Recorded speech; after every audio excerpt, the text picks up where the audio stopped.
So let me introduce first Dominic Delmolino. Dominic is AWS's, he's responsible for oversight, strategy, and definition of their field go-to-market, and so especially for public sector. So we're very excited to have him here. In addition, we're very excited to have Sam Hultzman. Sam is the system owner of the National Flood Insurance Program's, NFIP's pivot system. A system that is very near and dear to all of us who live in Florida that get hit by hurricanes all the time. So gentlemen, thank you so much for joining us. I'm really excited for a conversation today. Thank you for having us. Yeah, thanks. All right.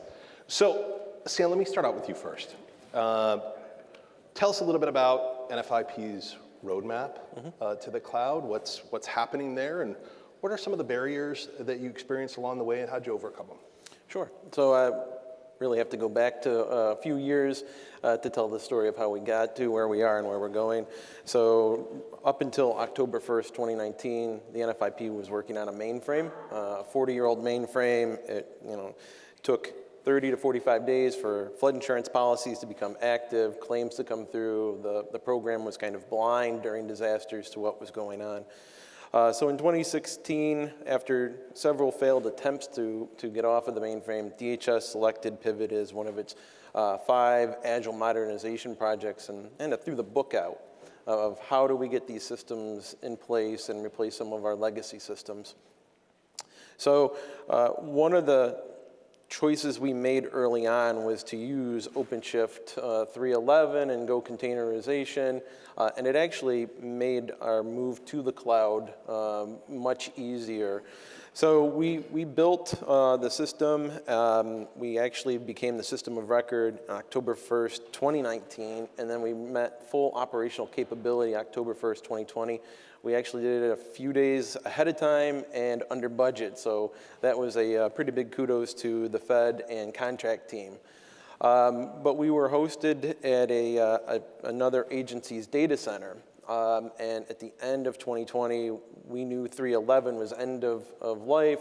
We needed to move to 4, but that data center wasn't ready for that move because it required some changes. And we knew we eventually wanted to get to the cloud, and we wanted to save money. So we started looking around, and we found the cloud environment that we wanted to move to.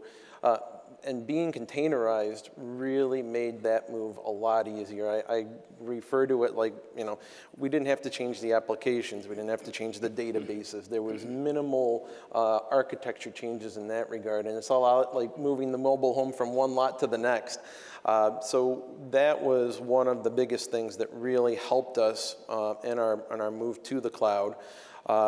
So once we're in, now we have plans to build out more pipelines, build out more environments, get to daily deployments.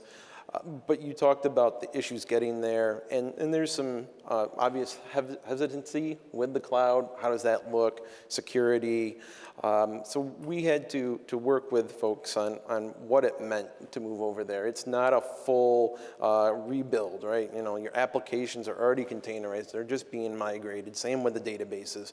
There are some changes with the infrastructure, but it's not a like other systems that aren't containerized that are moving where it's a much bigger lift. So getting understanding of that, the buy-in with that was one of the bigger issues. And then working through the security aspects for the ATO, which is always a problem. But we had a large security team, and we were able to work through those issues. We were able to show the security, FEMA security, that there weren't issues. So those decisions made our move to the cloud a lot easier.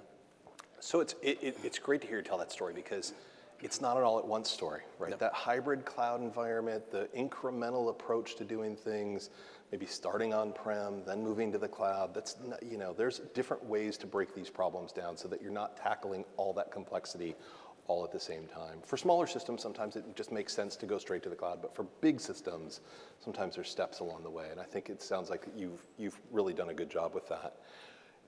For the future of this, now that as you're moving to the cloud, you're about to jump into the cloud, I think, for your operations. We were talking about that a little bit before.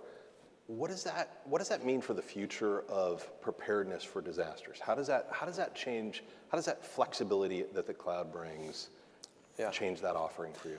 Well, for one, just the performance, from network performance, storage performance, from where we were to where we're going is significant. I mean, it's 5x magnitude faster.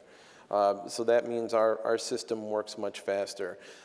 We're also saving significantly, about 5x. So we can reinvest that money and put it into new technologies and capabilities for the system to meet the needs. So we're building new environments for performance and pen test and data analytics to allow our data wonks to have their playground to answer the need. And we're going to have multiple pipelines for each of the applications. So we're going to be able to deliver capabilities faster, whether the intent is daily deployments of code, so that we can meet that need for the disaster survivors, for the insurance companies. And then I think our data analytics environment and the tools we're looking there will really allow us to do better deep dives into our data, to give our agency a better understanding of disasters, hurricanes coming, who has policies, where are the most claims generally happening, how do we pre-position resources to meet the need once the hurricane has moved on.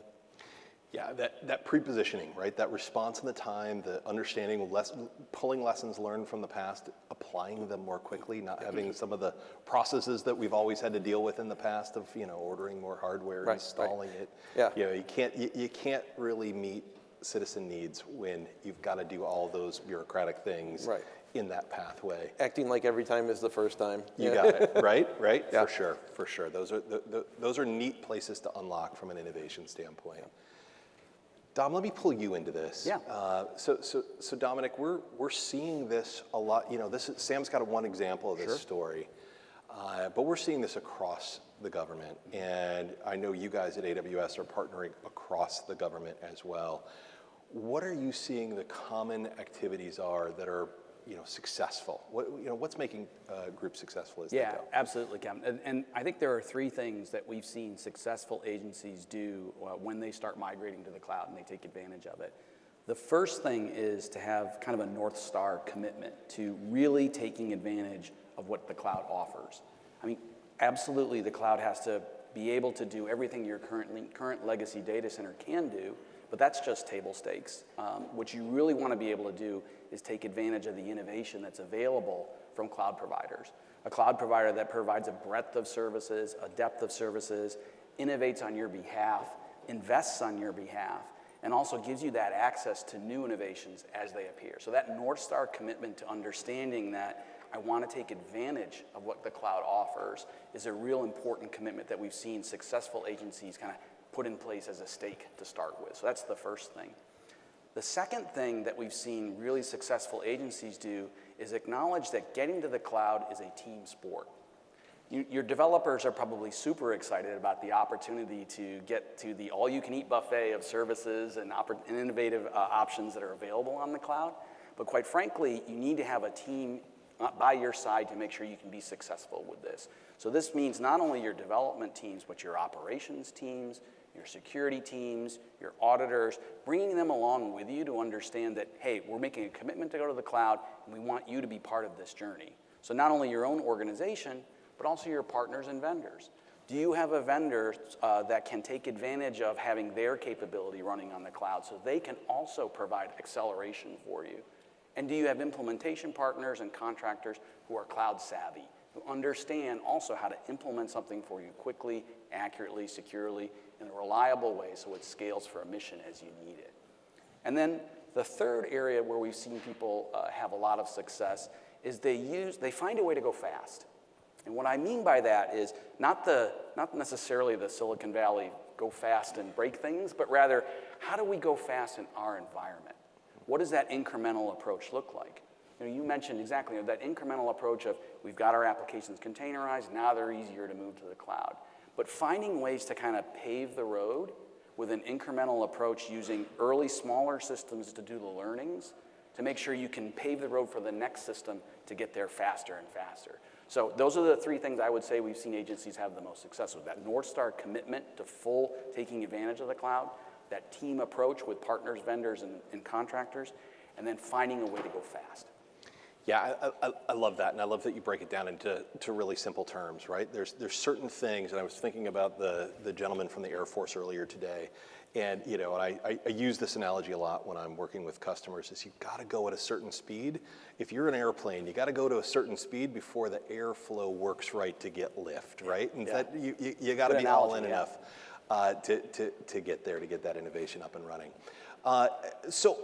One of the things with cloud, both from a contracting perspective and from a availability of services, because they expand every day, let's talk for just a second about what does it do for us to have a cloud as a service model, or all the different functions, not just the infrastructure capability, not just the data center-like capabilities, but all the other capabilities that you can consume directly from the cloud. How is that changing? What are the benefits that you're seeing of that model for customers? Yeah, in some ways, cloud can be overwhelming. The innovation pace is so fast that there's hundreds, thousands of APIs that might be available. So having a consistent service layer or service offering that helps make it easy for your teams, for your projects, for your vendors, for your systems to consume the cloud really provides a real advantage as you're starting to get there early on. And so this cloud as a service model really helps customers understand the best way to say, how do we make it simple? How do we make it easy? How do we make it almost self-service, if you will, to remove that friction from trying to understand the full gamut of all the complexity that might be available to you? Yeah, I think that's a really important one, right? So so many projects, and I've worked on a lot of projects over the years, so many projects get lost in the technical weeds. I'll make golf analogies to this all the time. You want to keep your team on the fairway. That's how you're going to get good scores. That's how you're going to get where you want to be. The more you end up in the rough, the more you end up in those water hazards or sand traps, the more likely you are to just see time spill away and have cost and schedule overruns. And I think that's, when I look at as a service, when I look at the platform capabilities, the ability to consume these pieces, that really changes the likelihood that you're going to end up in a sticky spot, especially with all the support that our teams bring to support agencies. So, Sam, let me kind of throw back to you here for a second. So, you can move faster now, like you can with containerization, with cloud capabilities, with all these components, you can really start to move faster. How does having that speed change, how you approach this as you go forward? What lessons have you learned over the past 5-ish years that really let you accelerate that faster time to delivery? Yeah, so it's been pretty interesting. We deploy every 2 to 3 weeks, all our applications. It's integrated and all together in our deployment, and we've been talking about it for a while. How do we break down? What do we do to our applications? Breaking them down in their common components, their basic services, breaking them apart so that we can have individual pipelines for each application. So if one application is ready for deployment, but the code is not ready, there's bugs or a vulnerability, we can say no to that one, but we don't have to, we can let all the other applications move forward.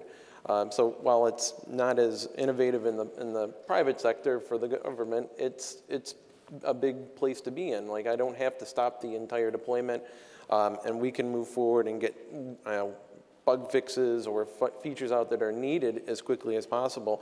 But one of the things that I've been focused on once we got to the cloud and we had that savings was reinvesting in our system. So I think that a lot of federal agencies, they wait for the system. The systems get old, they become legacy. You have to spend an awful lot of money to modernize and replace it. So one of the things we're focusing on now is, okay, we've been a system since 2019, we've been around since 2016. What does our architecture look like? What are the changes we need to do, the investments we need to make to keep us a modern stack that provides the needs for the system and for the users, and to be valid for the next few years and to stay that way, right? We can't stay static on our our architecture and software stack. So we're going to be looking at soup to nuts, the system over the next year, and looking at, are there other tools out there that we need to invest in that can help us? We're looking at new data analytics tools to provide better capabilities for our analytics and policy branch. Machine learning, all the things that can speed up our services to the customer. So those are things that we're going to be investing in over the next few years because we're there, because we have some of that cost savings and the capabilities that the cloud is offering. Yeah, I think, what you're talking about there is such a big shift, I think, for government programs in terms of, it used to be we ran a project and it was done and then we all walked away and we said, all right, we're gonna amortize this over the next 25 years and it's just gonna, kind of slowly be, minimally maintained but otherwise really left alone. Right. That continuous innovation, that continuous adaptation, that continuous ability to take in new capabilities, that's a big mindset shift, and I think both of you guys are probably seeing that. I'm going to throw you a curveball and throw you a question off piece here, but because it's back to innovation, is how do we keep making that easier for customers? How do we keep making that something that they can take advantage of? That constant innovation that's coming out everywhere. So systems don't just die of entropy, right? They don't just kind of degrade over that lifespan of 20, 25 years or whatever it is, so that they always stay sharp by doing a little bit all the time. What are you seeing on the innovation space there? Yeah, I'll say, life comes at you fast, especially nowadays, right? I think we've seen that governments become more agile to be able to respond to citizen needs much more rapidly. And you can't do that if you have this idea that that system is kind of carved in stone and it can't adapt and it can't take advantage of innovation. And not only that, I think you want to be able to obviously react to circumstances where you need to quickly deploy. You guys do this all the time at FEMA, right? When something happens, you can't say, oh, well, the system's still being built, we'll get back to you, right? So it's got to be able to react in real time. And honestly, being on the cloud really helps you be able to do that. And having already kind of these standards of ways you can do things quickly help you respond when something comes at you out of the blue or out of left field. And then I also think it's important to think about how do we take advantage of innovations that appear and understand whether they're right for us. Earlier there was a talk about quantum computing, and how do I take advantage of being able to try that out and see if that works for me so that I can understand and maybe bake it into my roadmap. And if I don't have access to that, I may lose an opportunity to learn whether or not that technology is going to work for my mission or work inside my environment. So the ability to go fast and use the cloud and use a cloud as a service model to give that ability to experiment, respond, react, and take advantage of innovation immediately, I think really opens up possibility for agencies. Yes. Any thoughts from you, Sam, in terms of how that opens up or changes anything even farther from you? Or it changes your planning cycles, if nothing else, right? Yeah. Acquisition terms and some of those other things. Anything there that you've been struggling with or wrestling with to get your folks prepared to go down that pathway? We're excited, right? We have all these tools that are now at our beck and call, but we just have to get some of our own shop in order first, and then I think we're going to prioritize the areas we want to look at and systematically attack it. So I think it's just a matter of time and resources for us. We know what we want to do and look at. It's just a matter of getting to it with all the daily work that goes on. But I would say for the government, getting into the cloud, it may not be right for all systems, but these OCIOs getting systems into the cloud is going to be a cost saver that they can then take that money and try and put into modernizing a lot of these legacy systems, bringing in the cyber technologies and capabilities that they need to meet the need now, and building these pipelines. So they need to get there with a lot of the systems to get that money to reinvest it to get where they need to go. Yep. Yeah, that reinvest piece, right? So you're constantly innovating, constantly learning, constantly making it a little easier, not only for your program, but for other programs. And I think that's such a big part of what we all do here. Gentlemen, it's been a pleasure to have you guys here. Any last thoughts? Anything else you want to share before we go? I just got to say, I'm super impressed with what you've been able to do. I mean, the thing I took away from you was, 5 times the speed at 1/5 the cost. I mean, wow, how can we do more of that, right? That's just amazing. So thank you so much for taking advantage of that for us. Yeah. Well done, guys. Thank you. Thank you guys so much. Really appreciate it.